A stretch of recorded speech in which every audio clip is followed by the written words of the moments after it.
Fala pessoal, tudo bom? Hoje estou aqui para falar sobre um dos assuntos que é um dos mais comentados nas minhas redes sociais, nas minhas postagens, principalmente aqui no Instagram, porque eu falo muito sobre esse assunto, né? Então nos stories, no direct, sempre surgem dúvidas e comentários sobre isso. É a reserva de emergência, né? Eu vou falar aqui um pouco sobre o que é essa reserva de emergência, para que ela serve, qual é a finalidade, como e quando formar essa reserva de emergência, né? O que eu preciso de fazer de cálculo e qual é o momento ideal para a gente formar nossa reserva de emergência. E por fim, uma das perguntas que mais me são feitas é onde investir a reserva de emergência, isso onde colocar esse dinheiro para essa finalidade desse fundo de emergência, né? Onde que eu aplico esse dinheiro e o que eu preciso observar, quais critérios que eu preciso observar para decidir onde é que eu boto esse dinheiro, né? Então vamos lá. A reserva de emergência, como o próprio nome já diz, é para a gente ter no nosso dinheiro, nas nossas finanças, ter uma segurança, uma tranquilidade para uma eventual emergência, para um eventual imprevisto que possa acontecer na nossa vida. Seja uma crise econômica, uma recessão econômica, seja um momento de desemprego, seja um problema de saúde, não necessariamente com a gente ou com alguém da família, sei lá, que um problema muito grave que o plano de saúde não cobre ou que você vai precisar ajudar alguém, enfim. São inúmeras as situações que podem acontecer, depende da vida de cada um, e que a gente não espera, né? E se a gente, nesse momento, não tiver nenhuma reserva, nenhum fundo que a gente possa rapidamente resgatar e cobrir essa despesa, além do problema inesperado, a gente vai ter o problema de não ter dinheiro para resolver, entendeu? Então, você dobra a dificuldade, você fica mais intranquilo ainda. Então, essa é a finalidade principal, é a razão de existir da reserva de emergência, né? Como aqui no Instagram eu falo muito sobre finanças pessoais e sobre investimentos, e as pessoas sempre perguntam, mas e aí, será que eu já começo a investir? E a gente sempre fala, olha, primeira coisa, eliminar dívidas se tiver, né? Quitar suas dívidas, não começa a investir tendo dívida ainda para trás, você não, né? Não adianta você querer resolver um problema se você ainda tem outro, por etapas.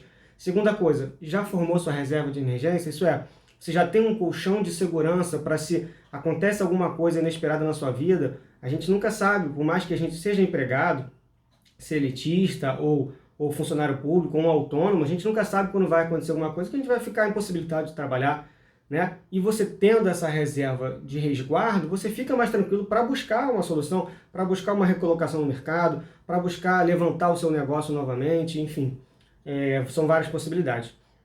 E como a gente faz isso, André? Como é que eu formo uma reserva de emergência? O que eu preciso calcular? O seu custo de vida mensal. Assim, o princípio básico de finanças pessoais é você ter um mínimo de conhecimento do seu quadro de finanças. Quanto que eu ou na minha família, se você faz um orçamento familiar, né, se você calcula isso de uma forma única, quanto que entra e quanto que sai. Se está saindo mais do que entra, já é um problema para a gente resolver. Se eu ainda tenho dívida, vamos renegociar, vamos procurar quitar. Mas então, agora eu já sei, o meu custo de vida mensal é X, eu preciso de tanto para no final do mês eu paguei plano de saúde, celular, comida, transporte, tudo é isso.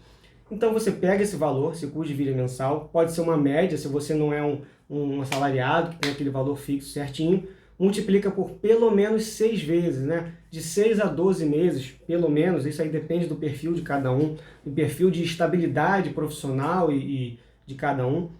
Então você pega essa coisa, multiplica por 6 e fala, esse é um fundo de emergência que eu tenho que ter para mim, eu vou me pagar, vou criar esse fundo para mim, vou aplicar esse dinheiro, separar um pouquinho todo mês para chegar nele.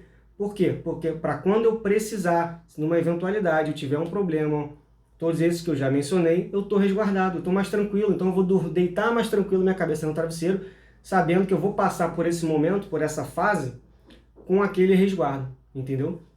E outra coisa, o momento ideal. O momento ideal é agora. Se você não tem a reserva de emergência e se você não tem dívidas, é a hora de formar a sua reserva de emergência. Porque você pode todo mês separar um percentual do seu salário, da sua remuneração, né? Não necessariamente do seu salário, da sua remuneração, até chegar a esse valor. Digamos que você ganhe, digamos que o seu custo mensal seja de 10 mil reais. Eu quero formar aí uma reserva de emergência de 6 meses. Você vai juntando um pouquinho todo mês da sua remuneração até alcançar 60 mil reais.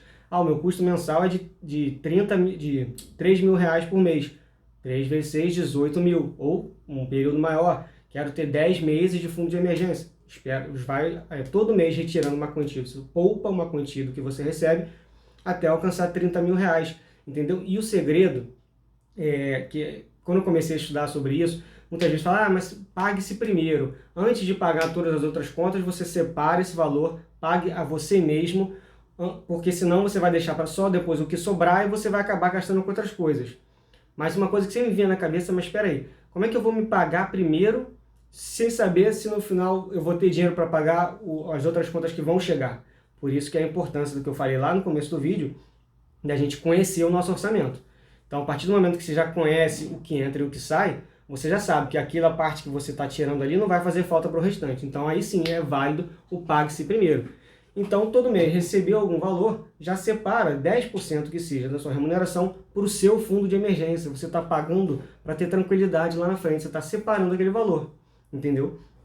E aí é isso. E aí quando você alcançar essa quantia, você sabe, primeiro que já nesse caminho, você já vai se tranquilizando, porque ainda que você não tenha completo aquela meta estabelecida de fundo de emergência que você estabeleceu, você já sabe que você tem um valor separado ali que vai te dar proteção em algum momento que precisar. E a gente não sabe quando ele vai chegar, entendeu? Então é isso. E aí quando eu chego agora na pergunta que é muito me é feita, que é mais me é feita aqui no Instagram e até pessoalmente, amigos e tal, de onde, tá bom, André, todo mês eu vou separar então 10% do meu salário, 20% do meu salário, da minha remuneração, mas eu coloco aonde esse dinheiro? Aí eu entro na questão das 3 principais características que o investimento em reserva de emergência, digamos assim, tem que ter, que é liquidez, segurança e rentabilidade. O que é isso? Liquidez.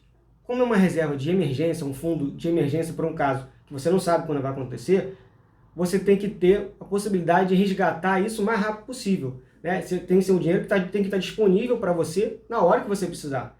Né? Você não vai botar esse dinheiro da reserva de emergência num fundo que, depois que você pede, 10 dias depois, 20 depois ele está na sua conta. Não, tem que ser já, é 1 dia no máximo, 2 dias no máximo. Porque senão não condiz com a natureza desse tipo de investimento, desse tipo de objetivo. Então, procure investimentos que tenham liquidez diária, que você possa resgatar rapidamente. A segunda é a segurança. Como é um investimento que você pode precisar a qualquer momento, tem que ser um investimento de risco baixíssimo, o menor possível. Porque se ele tiver um risco maior, uma variação, uma volatilidade grande, no momento que você precisar, não é um momento pré-definido, é um momento inesperado, é um imprevisto. Pode ser que ele esteja em baixa, e aí você vai perder dinheiro? Não, aí não há razão de ele ser de uma reserva de emergência, um investimento que é totalmente volátil e que na hora que você for pegar ele pode estar lá embaixo, valendo menos, né? Então não é esse o caso, tem que ser de o menor risco possível. Em terceiro, o retorno. Aqui a gente tem que deixar bem claro que o retorno, o rendimento que esse investimento vai dar, não é a prioridade para a reserva de emergência. Por quê? Para você ter uma coisa, quanto é mais segura, menos arriscada e mais líquida, você não vai encontrar um investimento com essas duas características fortes e, além disso, com um excelente retorno. Não, o excelente retorno, os melhores retornos, você vai buscar em outros tipos de investimento, quando você já tiver a sua reserva de emergência. E esse dinheiro fica ali com uma rentabilidade razoável, média para baixa, só para garantir o seu poder de compra, né? Não deixar o dinheiro ser corroído pela inflação, mas o principal dele é ele estar disponível o mais rápido possível e com segurança para você. Então, existem várias opções, aqui não é nenhuma recomendação, mas o investimento, por exemplo, com essas características e o mais seguro que tem no mundo do mercado financeiro é o Tesouro Selic, é o Tesouro Direto, que é quando você empresta dinheiro para o governo, para a União no caso, em troca de um rendimento vinculado, relacionado à taxa Selic. Então o Tesouro Selic é uma dessas opções, é a mais segura que tem dentre as outras. Você pode também colocar num fundo DI, que é um fundo privado, um fundo de investimentos privado, que investe majoritariamente, 90%, 95% em Tesouro Selic também, é uma outra opção. Você pode colocar em CDBs, né, que é um título privado, CDB de liquidez diária, que renda 100% do CDI, que é basicamente a mesma coisa que vai render o Tesouro Selic, e de liquidez diária, tem que ser, por quê? Porque você pode resgatar rapidamente também. E é um título, um investimento seguro também, não tanto quanto os títulos públicos, como o Tesouro Selic, mas também é seguro. E tem contas remuneradas, que chamam, acho que o Nubank tem isso, não sei se outra conta tem, mas é aquele dinheiro que o Nubank tem uma conta corrente que chama Nuconta. Agora acho que nem chama Nuconta mais, é conta do Nubank, enfim, eles mudaram o nome oficial. Mas enquanto o seu dinheiro está lá, ele está rendendo, ele fica rendendo 100% do CDI basicamente também, e ele pode ser utilizado a qualquer momento. Você pode fazer TED, transferência, tem um cartão, né? Você pode utilizar. Então ele é de fácil acesso, risco baixo e a rentabilidade 100% do CDI, basicamente igual a todos os outros. Entendeu? Só que também é um investimento em título privado, então você tem que sempre levar em comparação com o título público, que é o Tesouro Selic, que é o mais seguro de todos eles. Entendeu? Então é isso, pessoal. Eu espero que esse tipo de informação tenha sido útil. Como ele é recorrente muito aqui nas minhas redes sociais, no Instagram principalmente, eu resolvi compartilhar esse conteúdo e reunir esse máximo de informações possíveis.